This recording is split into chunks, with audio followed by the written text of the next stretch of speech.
Hi అండి, అందరికీ నమస్కారం. Welcome back to my channel. నిన్నటి రోజున ఏపీ ప్రభుత్వ ఉద్యోగులకు ఎవరికైతే జీతాలు జమ కాలేదో వారికి ఈ రోజు జమ అవుతాయని అయితే చెప్తున్నారు. పూర్తి వివరాలు అయితే వీడియో ద్వారా తెలుసుకుందాము. వీడియోని ఎక్కడికైనా స్కిప్ చేయకుండా అండ్ ఎవరు చూడండి, అప్పుడే పూర్తి ఇన్ఫర్మేషన్ అర్థమవుతుంది. వీడియోకి ఒక లైక్ చేయండి ఫ్రెండ్స్. ఆలస్యం చేయకుండా వీడియోలోకి అయితే వెళ్ళిపోదాము. జీతాలు పడ్డాయి, ఆనంద ఉత్సాహంలో ఉద్యోగులు.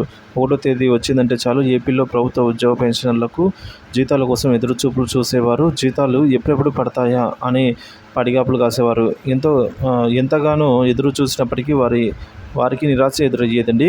గత 4.5 ఏళ్లుగా ఉద్యోగులకు ఇదే పరిస్థితి చూశారు. అయితే వ్యవస్థలను గాడిన పెట్టడంపై దృష్టి సారించిన సీఎం చంద్రబాబు ప్రభుత్వం ఏపీ ఉద్యోగులకు ఉపశమనం కల్పించింది. ఎన్నికల సమయంలో ఇచ్చిన హామీలు నెరవేర్చడంపై చంద్రబాబు అయితే ఈ మేరకు దృష్టి సారించారు.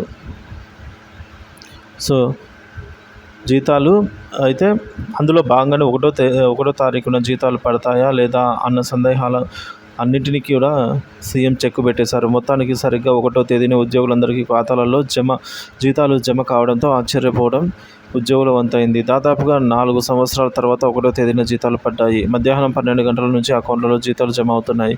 రిజర్వ్ బ్యాంకు నుంచి అయితే బ్యాచ్ నెంబర్స్ వారీగా జీతాలు పడుతూ ఉండటంతో ఉద్యోగులు ఆశ్చర్యం వ్యక్తం చేస్తూ ఉన్నారు. ఎన్నో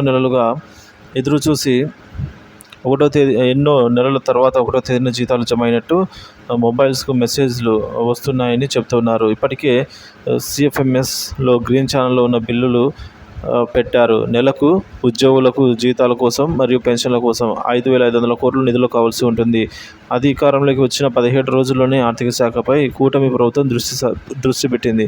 సామాజిక భద్రత, పెన్షన్లకు 4,000 కోట్లు సర్దుబాటు చేసింది. మరోవైపు ఉద్యోగులకు సంబంధించి జీతాలు, పెన్షన్లకు కూడా మంగళవారంలోగా ఇవ్వాలని ముఖ్యమంత్రి ఆదేశాలు జారీ చేశారు. అనగా 1వ తేదీ ఉదయం నుంచి జీతాలు, పెన్షన్లు జమ ప్రారంభమయ్యాయి. సరిగ్గా 1వ తేదీన జీతాలు పడడంతో ఉద్యోగులందరూ కూడా ఆనందం వ్యక్తం చేస్తున్నారు.